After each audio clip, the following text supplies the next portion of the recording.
Ready to move in premium triplex villas at Bachapalli APR Projects. ఒకప్పుడు wines shop దగ్గరే మద్యం అమ్మేవారు. Wine షాపులు ఎప్పుడు మగవాళ్ళతో నిండి కనిపించేది. మహిళలకు మందు తాగాలని కోరిక ఉన్నా వైన్ షాపులకు వెళ్లి మందు కొనుక్కోవడం కష్టంగా ఉండేదని తాగడం మానేశారు.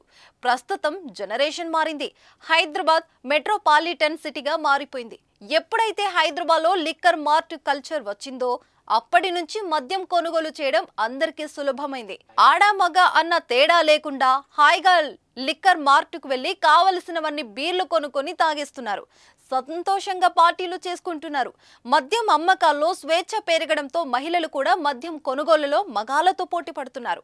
అయితే తెలంగాణలో మద్యం అమ్మకాలు భారీ ఎత్తున పెరిగాయి. అయితే తాగుతున్న వారిలో మహిళలే అధికంగా ఉన్నారని సర్వేలు చెబుతున్నాయి. ఆ వివరాలేంటో ఇప్పుడు తెలుసుకుందాం.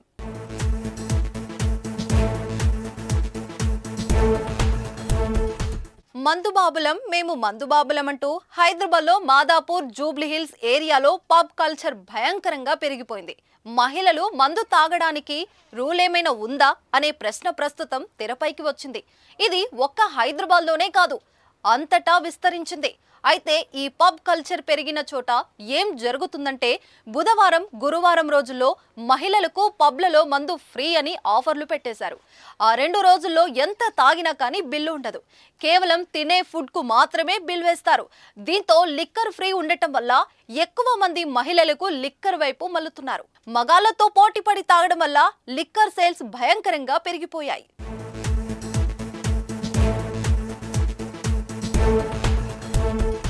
దీంతో పాటు కొత్త పబ్లకు పర్మిషన్లు ఇచ్చారు.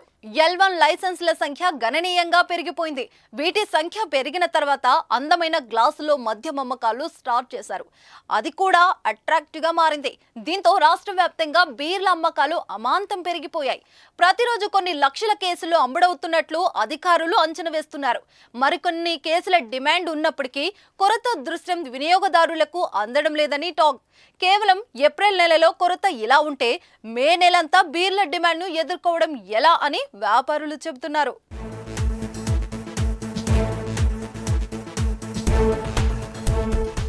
సుమన్ టీవీలో మీ పర్సనల్ అండ్ బిజినెస్ ప్రమోషన్స్ కోసం కింది నెంబర్కి కాంటాక్ట్ చేయండి.